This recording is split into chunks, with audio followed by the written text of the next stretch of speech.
Welcome into the Autzen Audibles podcast. Erik Skopil on the show. I'm Matt Prehm. Today we bring on a good friend, a guest from the national side of 24/7 Sports, Tom Loy.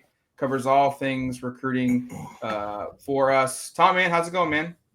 Good, man. Appreciate you guys having me. Fun time to be a Ducks fan, that's for sure. And I think it's only going to get better. So always good to catch up with you guys. You were kind of ahead of this a little bit, so it's going to be some bad news for Oregon, but let's get some backstory here. Jonas Williams flipped to USC. What were the factors involved in there? And then I guess the positive spin of it is, hey, Oregon's involved in a couple other five-star quarterbacks in the 2026 recruiting class, and it kind of feels like maybe things are trending that way for a positive direction. But can we just break down what happened with Jonas and the fallout that will be for Oregon at that position in your eyes?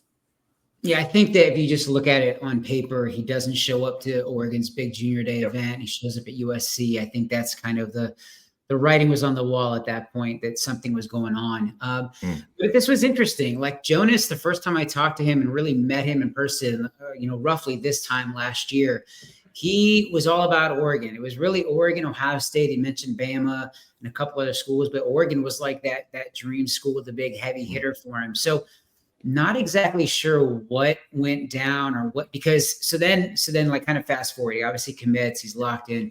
Fast forward to the next one's event in New Orleans when I'm there, and we're just kind of chopping it up, and I'm getting this, and I'm interviewing clearly on record, and he's just like, yeah, like I'm happy with Oregon, it's great, but like I'm looking around, I'm just considering my other options. Something went down with one of the coaches, and blah blah blah, and I'm like, kind of thinking to myself, like, do you really want this out there? And he had no issues with it because I think he was pretty clear that he was going to end up elsewhere, which is, I think, what I ended up going to the, Duck territory and mentioning like, hey, this is probably not going to end well with Oregon. But I never found out exactly what it was. My guess in terms of talking to other people was that they were still talking to other quarterbacks, recruiting other quarterbacks, still talking to Ryder Lyons, even though he's likely going to be a 2027. Just a lot of things, still making a push for Jared Curtis. And I think Oregon was like, hey, let's see if we can get two quarterbacks in this class.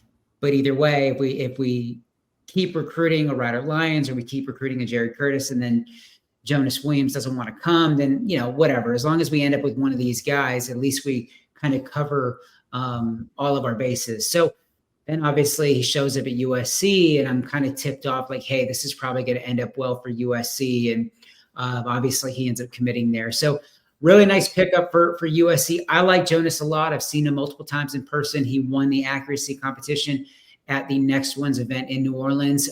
But let's be honest, Oregon still has some top targets on the board. And I'm excited about the potential of them landing Jared Curtis, who's right here in my backyard in Nashville. Look, I don't want to completely leave my lane here. I've seen all of these guys in person. I have nothing but respect. Andrew Ivins is the best at what he does in the business. He and I see eye to eye when it comes to quarterbacks. I'm very excited for him to see Jared Curtis in person. We tried to get him at the All-American Bowl, but basketball got in the way, school got in the way, which is, these are student athletes, so this does matter. But I think that the next time he gets to see him in person, I'm excited to see what he says about it, because I've seen Jared multiple times. I think Jared has the best arm in the country. I think he's got an opportunity to be the number one quarterback in America. I think that I think you're really splitting hairs between that top group that includes like a Ryder Lyons or a Faison Brandon, just completely on an island, throwing it out there. For me, it would be really the matchup between Faison Brandon and Jared Curtis is like who I'd have as the top quarterback right now. And then I think right after that, you kind of have the Ryder Lyons, the Diabell. And I love Ryder on Friday nights. I think that would be a huge pickup for Oregon as well. So again, long story short, I don't have an issue with, Oregon kind of call it whatever you want. I know that they wanted Jonas to stick. They're going to be fine. I think in the end, Oregon's going to land a really, really talented quarterback this cycle. Yeah, and I know it was notable that Curtis cut his list to two, I think a day after Jonas flips to USC. Let's move away from quarterback for a second to the most recent kind of breaking news of the week, which was safety Xavier Lherisse from Florida, Melbourne.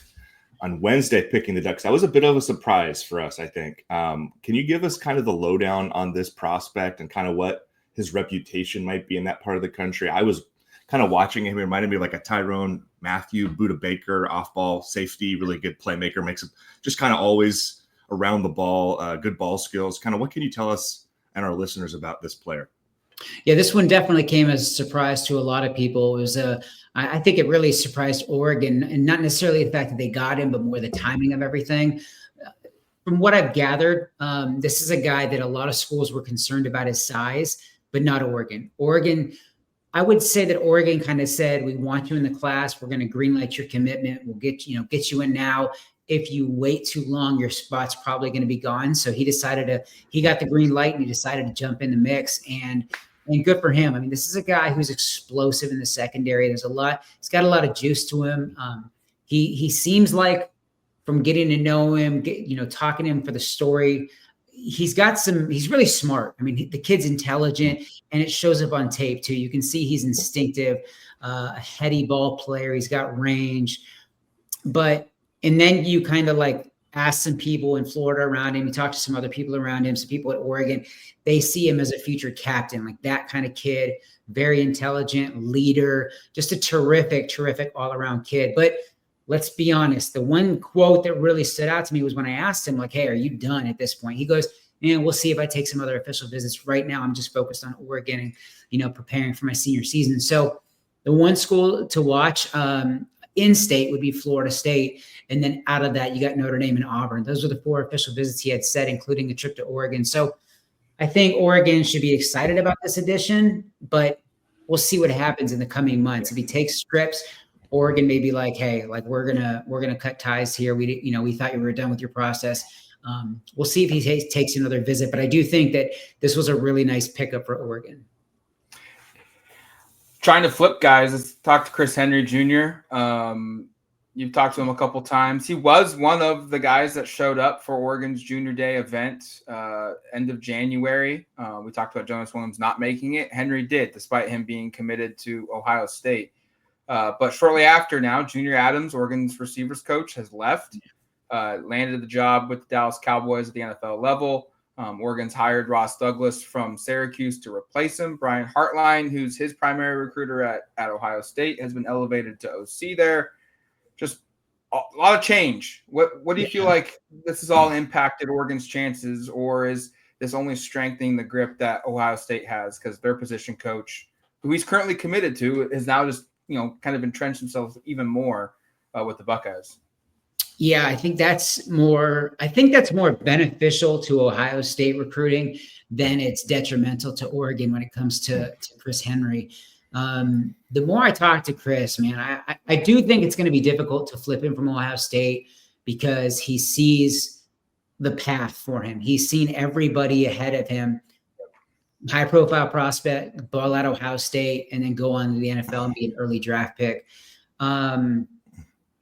There's just something about Oregon that this kid really, really gravitates toward. Now, was it just because of Junior Adams? I don't know. I doubt it. I think it's more of Oregon, Dan Lanning, stability, the fact that he's not going to leave for another job. I mean, maybe if Georgia opens up, he might leave. But even then, I mean, I don't see Kirby Smart going anywhere. So it just seems like Dan Lanning is very honest and truthful when he says, like, everything I need is here in Eugene. They've put everybody around me. They've cemented this place as a place that needs to compete and wants to compete for national championships. So everything points toward Oregon being a very real threat. Every time I talk to him, it's not USC, it's not Bama, it's Oregon. Oregon's always the school that's right there. Now, USC's got some juice right now, no question about it. And he's a West Coast kid in the sense of he goes to Mater Dei, but he's really not. So I think that the casual recruiting fans are like, oh, there's a 5-star wide receiver right in their backyard. He's got to consider USC. Like, it's not that simple. He's got strong Midwest ties. So this one's going to just run its course. I don't know if there's ever going to be a point where he just truly, truly shuts it down, especially in the NIL era where, things could change overnight. We see it all the time. So I think Oregon is the biggest threat right now to land him, especially with the class they're putting together, with the season I expect them to have and moving forward. I think that anybody who kind of writes this off as like, oh, Junior Adams left, Brian Hartline got promoted. Brian Hartline's not going to be at Ohio State forever, but this was a positive, necessary move for the Buckeyes to really keep a stranglehold on recruiting. But again, do not sleep on Oregon. I think that they are very, very real as a threat for Chris Henry. I want to ask you about some offensive line prospects, Tom. Oregon, I was just kind of looking through this. If you can kind of pick a position group the last couple of years, and they just really knocked it out of the park. In 23, it was defensive line with Breland and Elijah Rushing and Jericho Johnson. Those were like the top D linemen out west. 24, it was the defensive backs, those corners, and they get Trey McNutt. This year, it feels like it could be offensive line. Cody Green's already in position. And then you've got Emmanuel Iheanacho, Jackson Cantwell. There may be some other names. What could this be the position group that we look back at in 2026 and go, God, that was the year of the offensive line for Oregon?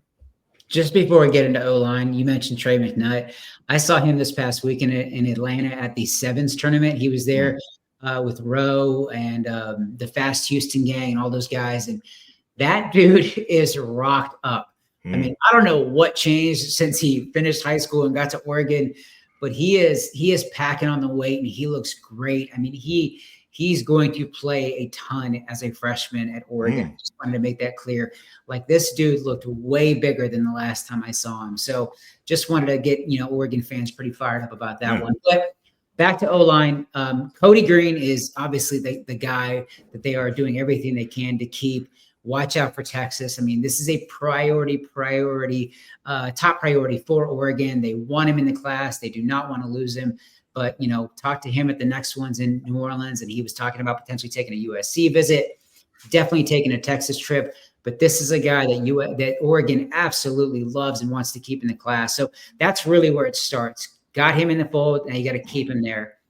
Now you start talking about other guys like Jackson Cantwell, 5-star talent that's got like Oregon, Michigan, Ohio State, Missouri, Georgia, Miami, all in play.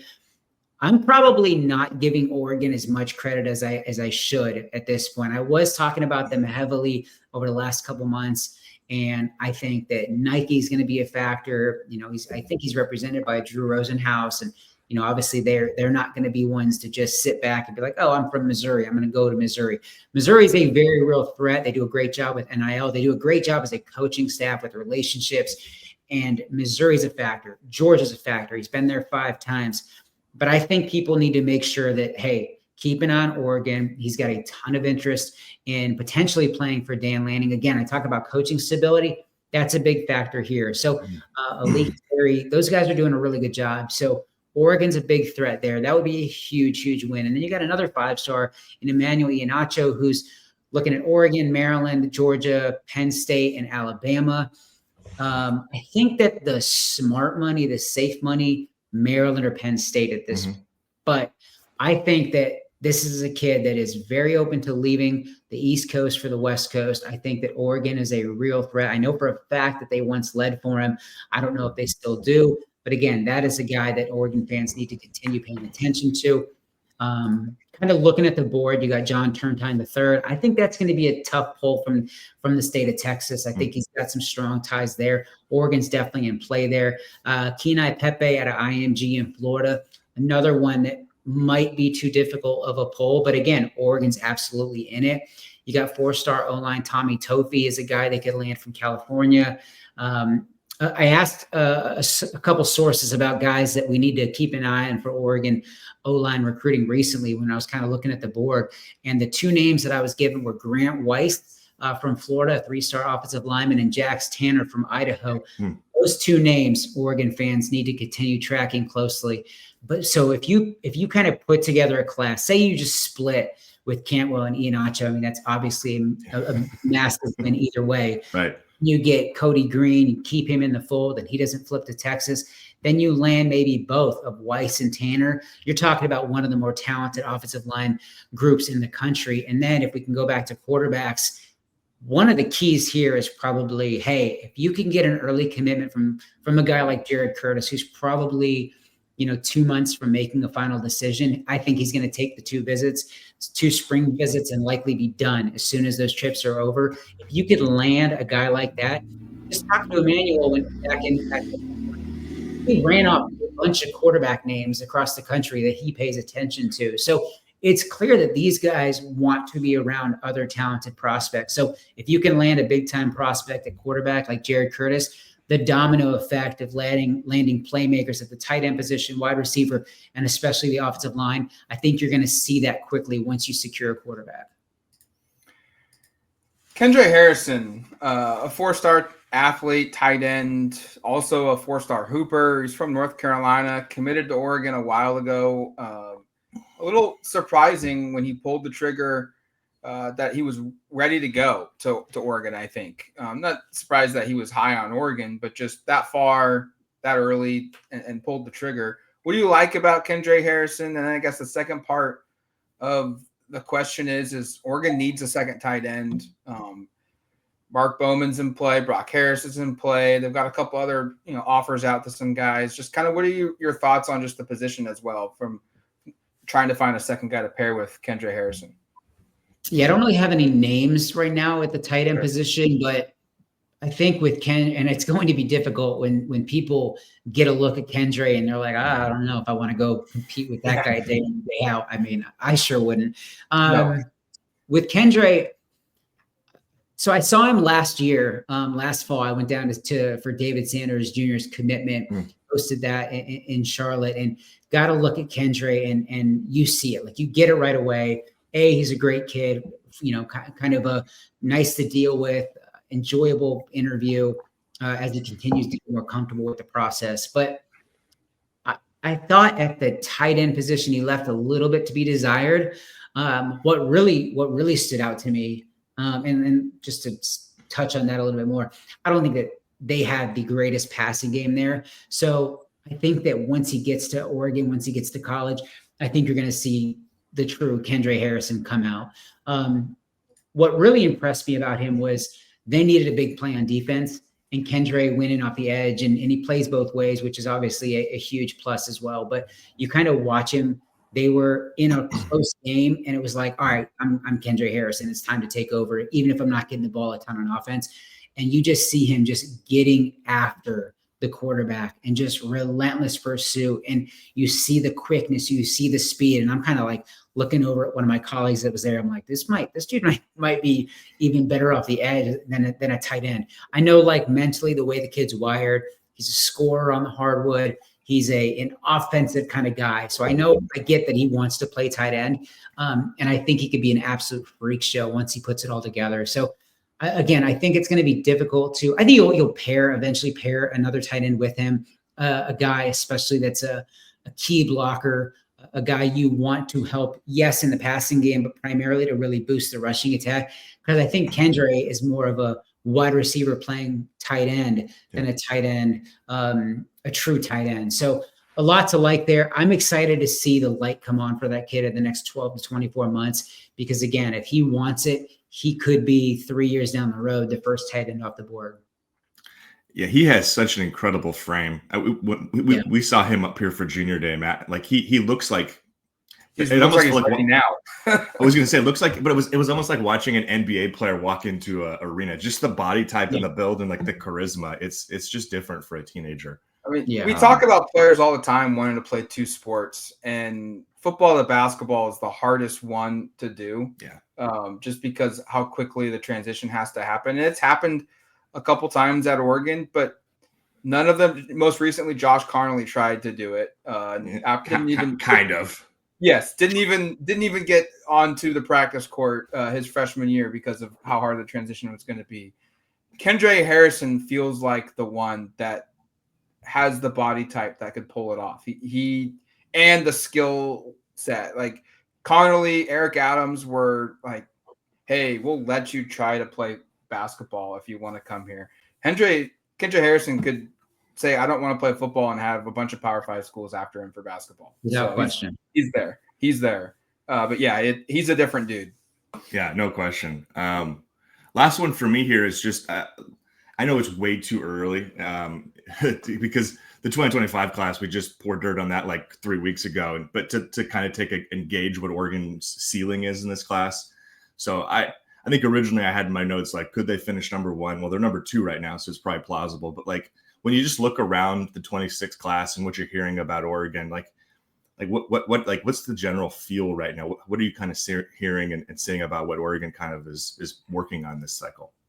I mean, you just look at it. We've talked about it enough already, but if you add Jared Curtis, Emmanuel Iheanacho, Jackson Cantwell, while holding on to what they have, and a Cody Green and a few others, like, they're going to make a strong case for number one down the road, because you're talking about 3 5-star prospects right there alone. And you're going to continue adding.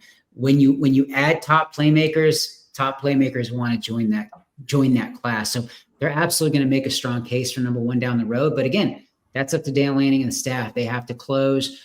They have to get it done. And but so far, I mean, look, we're a long way from signing day. We're a long way from the early signing period, but they've already have a strong like nucleus group. Mm-hmm. But knowing the staff, knowing how diligent they are, knowing how hard they work, knowing how much this group behind the scenes cares about relationships and connecting with these kids, knowing how good this team is going to be, knowing how good and talented Dante Moore is moving forward, a guy that I've seen a million times. I love him as a quarterback, one of my favorite prospects. If everything goes as planned and they do what they're supposed to do on the field, that they're going to add a ton of playmakers along the way leading up to signing day, and they're absolutely going to be in the mix for one of the nation's premier recruiting classes in 2026. Tom, wrapping it up in general, just what are your thoughts on some guys? Open-ended question. Oregon's in a good position for. Like, I know Derek Coleman-Brusa out of Washington's really high on Oregon. You mentioned the 2 offensive linemen, Grant Weiss and Jax Tanner. Those were 2 guys that I was going to bring up.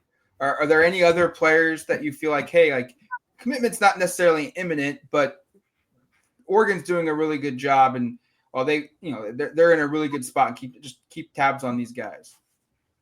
I mean, I would say at the running back position, Deshaun Rideau and Brian Bonner, they're probably in play for those guys. And probably like Rideau, I feel like is leaning towards USC, and they're going to have to make a run there. But I mean, there's nobody that like jumps out as like, this kid is absolutely going to end up there. Caden Dixon-Wyatt, I still get weird vibes that I love Oregon's chances with that kid. I think they're the team to beat. And then I get weird vibes from USC. Like, I think that's the offer that he's really, really waiting for. And I know he got it, but then I find out like, oh, they're being a little patient with him. And they offered after he left campus, which was kind of a weird move. So, I just, all I know is that this class, I think that people might be like, yeah, it's number 2 now, but like, who else are we going to add? Because it seems like there's a lot of kids that are on the fence about potentially landing at Oregon. Like, there's been turnover. You see it on the coaching staff a little bit, but like,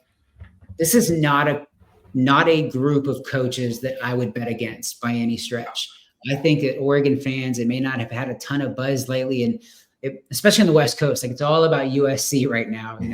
Chad Bowden and Max Steinecker and Dre Brown, all these guys came in, off-field additions, very buzzy, very exciting hires, and they are pushing for early commits, and they want to flip guys, or trying to flip a guy like Vance Spafford from Georgia. All these guys that they know will set the internet ablaze, and we've seen it, with Samote Katawanga, who was nearly reclassified and ended up at Notre Dame last cycle, was a silent commit to Notre Dame, and now he's going to USC. So just like they have all the buzz right now, which is typically Oregon's position, especially over the last couple of years recruiting against USC. It's all been about Oregon.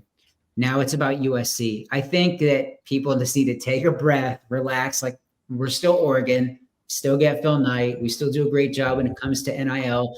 And we're also going to have a tremendous, tremendous football team. Look, USC has to win on the field this year, or there's going to be issues. All these buzzworthy recruits that they're landing will have zero implications on this year's team this fall. You look at Oregon, that team is going to be loaded, and that team is going to be very good this year. So I think it's going to be a fun couple of months. I think that Oregon just needs to kind of keep countering and kind of countering their punches. But I think that Oregon fans, and hopefully there's no like unsettled feeling like, man, I feel like we're slipping away and USC is climbing away. USC's got a long way to go to really catch where Oregon's at right now. And Oregon is so buttoned up behind the scenes. I cannot tell you enough. the guy, Dan Lanning's going to get all the love, but you guys know, I mean, behind the scenes, this staff does such a good job of relationships, recruiting, personnel, scouting, finding the right kids that fit Oregon. I think it's Oregon fans should be really, really fired up about what's coming, not only this year, but for the years to come. Absolutely. Tom, thanks for coming on the show, man. Really appreciate your insight. Hopefully we see you down the road here soon, somewhere at a 7-on-7 tournament, or maybe out here in Eugene sometime. But until the next one, thanks for coming on the show. Thanks, fellas. Appreciate it as always. Thanks, Tom.